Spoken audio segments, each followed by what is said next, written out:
एक घर में 3 भाई और एक बहन थी। बड़ा और छोटा पढ़ने में बहुत तेज थे। उनके माँ बाप उन चारों से बेहद प्यार करते थे, मगर मझले से थोड़े परेशान से थे। बड़ा बेटा पढ़ लिख कर डॉक्टर बन गया, छोटा भी पढ़ लिख कर इंजीनियर बन गया, मगर मझला बिल्कुल आवारा और गंवारा बन के ही रह गया। सबकी शादी हो गई। बहन और मझले को छोड़ दोनों भाइयों ने लव मैरिज की थी। बहन की शादी भी अच्छे घराने में हुई थी। आखिर भाई डॉक्टर इंजीनियर जो थे।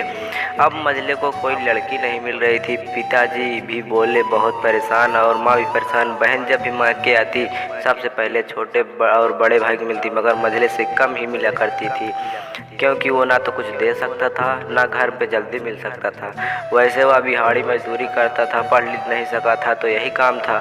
मझले की शादी किए बिना पिताजी गुजर गए। माँ भी ने सोचा कि कहीं बंटवारे की बात ना आ जाए, निकल आए। आप अपने ही गांव के किसी एक सीधी सादी लड़की से मझले की शादी करा दी। शादी होते ही ना जाने क्या हुआ, मझला बड़े लगन से काम करने लगा। दोस्तों ने कहा, ए चंदू आज अड्डे पर आना। चंदू बोला, आज नहीं, फिर कभी। अरे तू शादी के बाद जैसे बीवी का गुलाम ही हो गया है। अरे ऐसी बात नहीं है, कल मैं अकेला था, एक पेट था तो अपनी रोटी अपने हिस्से से कमा लेता था, लेकिन अभी बात कुछ अलग है, क्योंकि अब 2 पेट हैं। कल और होगा, घर वाले नालायक कहते थे, चलता था, मगर मेरी पत्नी मुझे कभी नालायक कहे तो मेरी मर्दानगी पर एक बद्दी गाली है, क्योंकि एक पत्नी के लिए उसका पति उसका घमंड, इज्जत और उम्मीद होता है। उसके घर वालों ने भी मुझ पर भरोसा करके ही अपनी बेटी दी होगी, फिर उनका भरोसा मैं कैसे तोड़ सकता हूँ। कॉलेज में नौकरी की डिग्री मिलती है और ऐसे संस्कार माँ से मिलते हैं। इधर पर घर पर बड़ा छोटा भाई उनकी पत्नी बंटवारे के लिए आपस में फैसला कर रहे थे, क्योंकि हम दोनों लाखों कमाते हैं मगर मझला ना के बराबर कमाता है। ऐसा नहीं होगा। माँ के लाख मना करने पर बंटवारे की तारीख तय हो गई। बहन भी आ जाती है, मगर चंदू है कि काम के लिए निकल।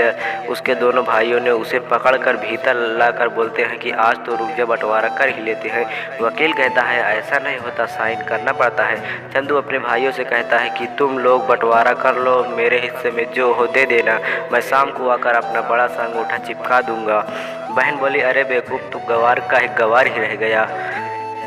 तेरी किस्मत अच्छी है कि तुझे अच्छे भाई और बहन मिली है। फिर माँ बोली, अरे चंदू आज तो रुक जा, बंटवारे में कुल 10 बीघा ज़मीन में से 2 भाई 5-5 रख लेते हैं और चंदू के लिए वही घर छोड़ देते हैं।